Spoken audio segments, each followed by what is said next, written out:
За сайн байна уу, орой мэндэ. За бодлын тухай яриа гэж бодож байна. Бодол хаанаас хөдөлтэй, ямар нөлөө үзүүлдэг юм бэ? Үр дүн нь юу юм бэ? Бодлуудыг ингээд ажиглаад байхад бодлыг бий болгож байгаа их усүр ихвчлэн гадна талаас байна. Ихвчлэн гадна талаас. Бидний харж байгаа, сонсож байгаа, уншиж байгаа, мэдэрж байгаа тэр бүх зүйлүүд бодол болж гарч ирж байна. Бодлыг цааш нь ингээд хөөж ургуулад бодох тэр улам цаашаа ингээд хөврөөд явах нэг шин чанар байна. Бодол хөрөөл ингээд цаашаа бодлол нэг бодлоос нөгөө бодол руу шилжээл улам хөврөөд идэг. Энэ хөврөж байгаа бүх зүйлийг хөвөл эцэс төгсгөлгүй байдал болж байна. Тэгэд бодол их хөврүүлэх юм бол тэр бодолд төөрөх нөгөө орооцолсон оцлогоо адилхан бодол өөрөө тийм төөрүүлэх тийм оо мөн чанартай бас байдал анзаарэгдэж байна. За тэгвэл бодлыг эцэс төгсгөлгүй хөврүүлэхэд тодорхой үр өгөөж гарахгүй тийм байдал анзаарч байна. Тэгвэл орж ирж байгаа бүх төрлийн бодлуудыг холиод оюун санаанда миксердээд тэгээд туршлагатайгаа за мэдлэгтэйгээ урд нь сонссон тэр мэдлгүүд архивлсан мэдлгүүдтэйгээ холих тэр тодорхой бодол нэрх гэдэг үйл явц явж байна. Яг тогоо нэрж байгаа юм шиг.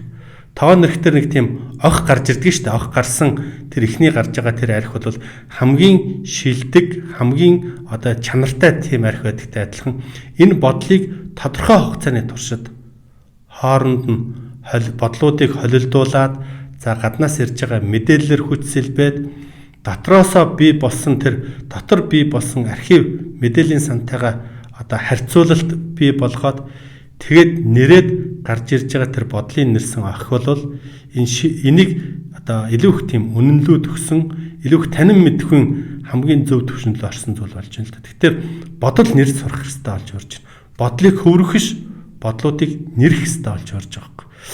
Энэ бодлуудыг нэрсэн тэр зүйл бол одоо нэржиж гаргасан шийдвэр бол тийм сэтгэл хөдлөл. Нөгөө дотоод эмоц одоо үгдээ тухайн акшнд бий болж байгаа хариу үйлдэл гэдэг зэрэгээс илүү их тэрнээс цэвэр тэр бодлын нэрсэн нэрмлийг гаргаж ирж чадвал энэ их тийм зөв шийдвэр гаргаж ирж байна л да. Тэгээ аливаа байгууллагыг удирдах байгаа, за төрд ажиллаж байгаа, за аливаа зүйлд арай эрүүл саруулаар хандах юм бол сэтгэл хөдлөлөөс ялгсан.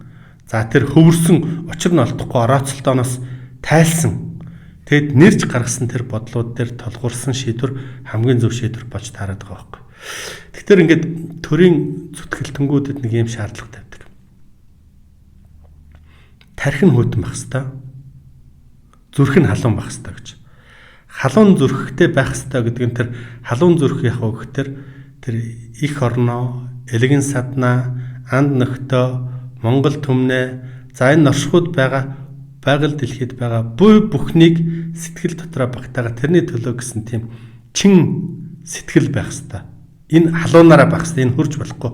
Тэстэ бүтэхгүй юм байна. Эзэж боли ийм тэнэг өмнөний төлөө болиоч гэх юм уу.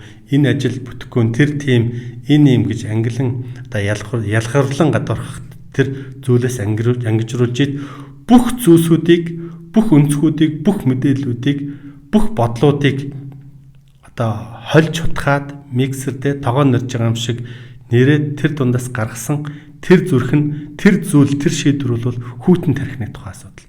Тархи хизээч тийм юу байж болохгүй.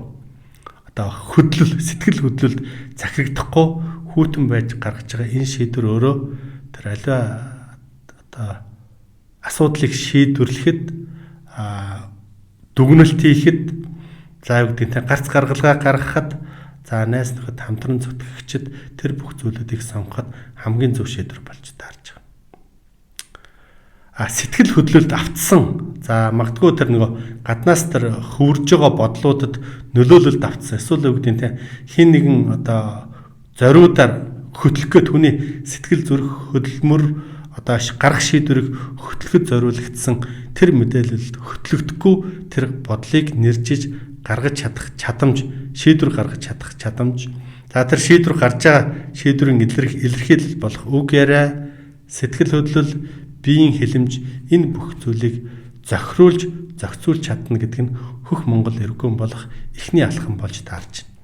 Тэгэхээр цаашдаа одоо юу гэдэг нь те аливаа зүйлийг сайн эсвэл муу, эсвэл хөөрхөн, эсвэл муухай, эсвэл хатуу, эсвэл хөнгөн, эсвэл хүнд хэцүү, эсвэл амархан гэж тэгж дүгнэх нь өөрөө тэр бодол нэрэгдэхгүй байхын илэрхийлэл болж таарж байгаа байхгүй.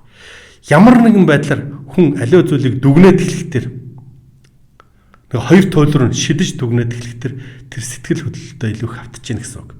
Тэгээ зүрх нь халуун байгаа боловч тарих нь хүүтэн биш байгаа учраас энд гэж гаргаж байгаа шийдвэр болгон заавал араасаа ямар нэгэн алдаа үр дагаврыг дагуулдаг болох нь анзаарэгдэж байна.